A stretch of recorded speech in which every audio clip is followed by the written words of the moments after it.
and welcome back to another episode of Inside Outlook. I'm not a sports fan, even though I do appreciate the competitive aspect, but I am a fan of chess. What I think first sparked my interest in chess was the film Searching for Bobby Fischer, which is a good film even if you're not a chess fan.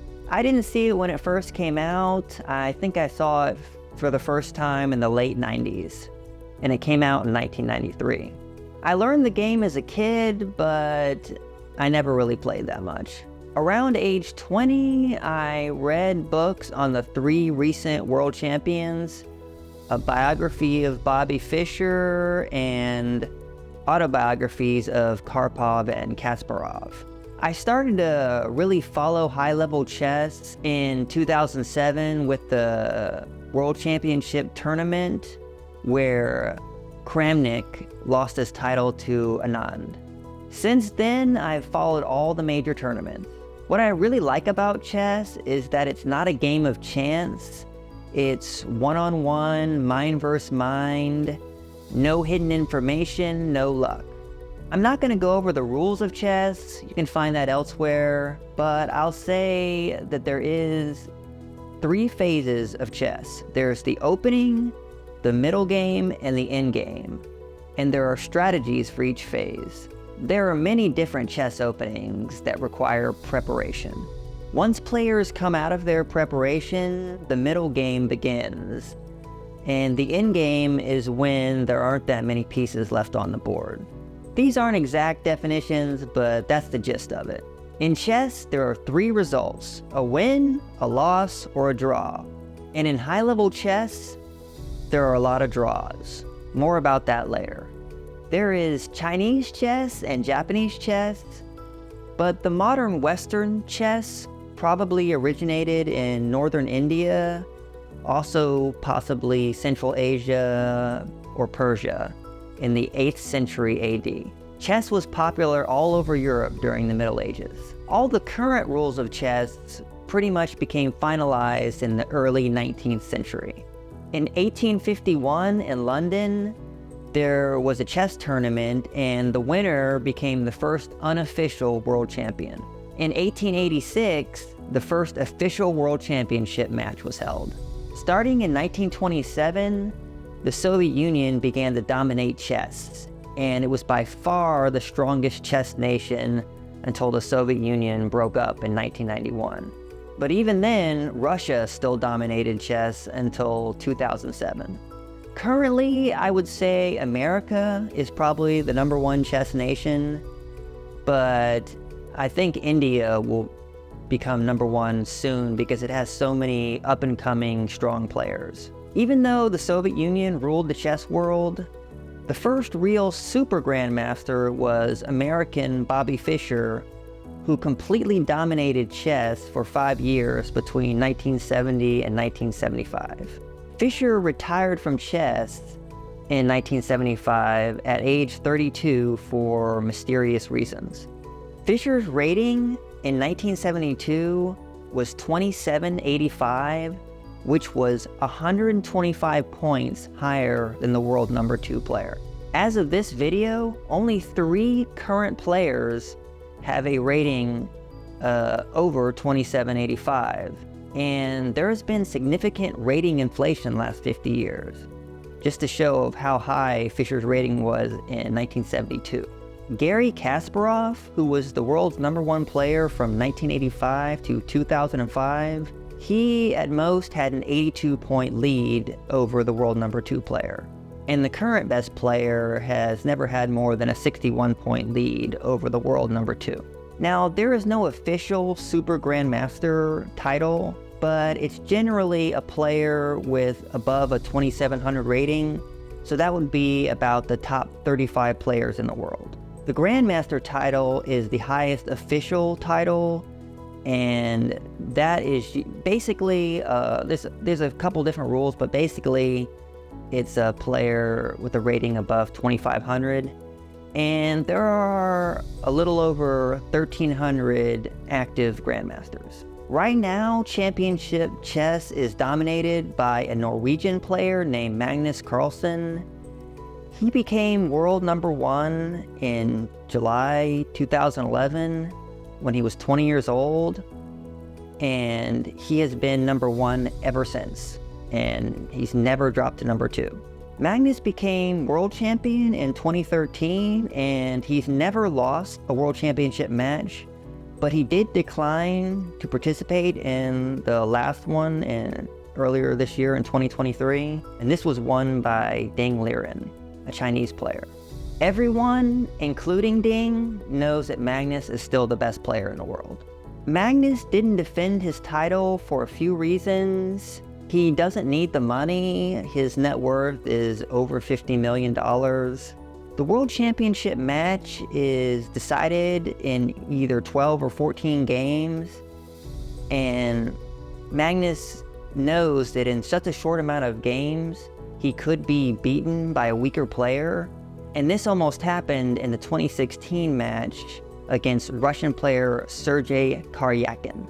And the main reason Magnus gave for not defending his World Championship title was that there are too many draws, because the players have months to prepare. Basically, it's just not a good experience for Magnus.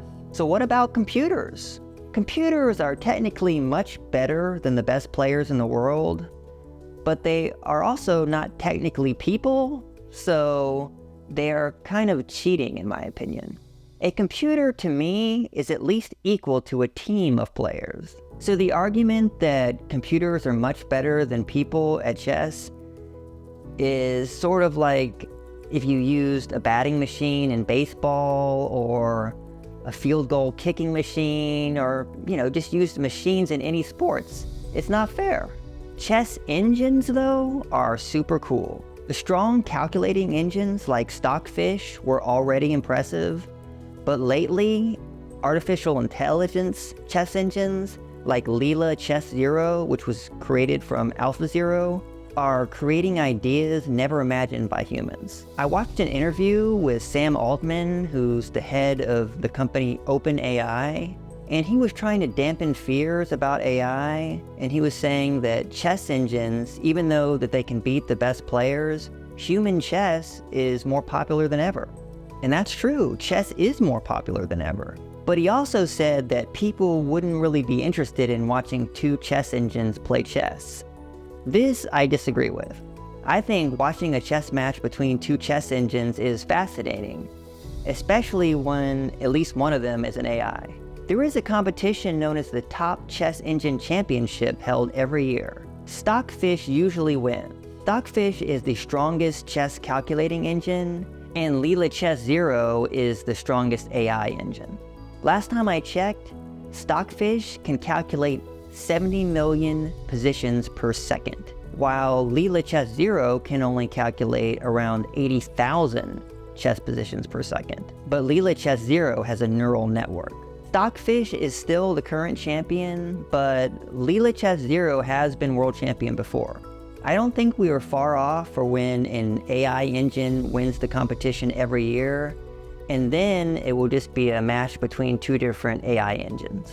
A different version of chess called Chess 960, which was created by former champion Bobby Fischer, has random starting positions, making opening preparation less useful and instead relying on raw chess talent. Chess 960 is also known as Fischer Random Chess and also Chess 9LX, but I think Chess 960 is the best name for it. There was a Chess 960 World Championship held in 2022, and it was won by American Hikaru Nakamura. Hikaru is one of the world's most talented players. He's currently number 3 in classical chess and world number 2 in blitz chess. Chess 960 may be the future of chess. That along with faster time controls like rapid and blitz chess. Whereas classical chess gives you over 2 hours on the clock, rapid chess is usually 15 minutes on the clock plus 10 seconds additional time per move. And blitz is 3 minutes total time with 2 seconds of additional time per move. Rapid and blitz chess, the matches are more exciting to watch, but they're also sloppier games, so it's harder to gauge who is really the better player.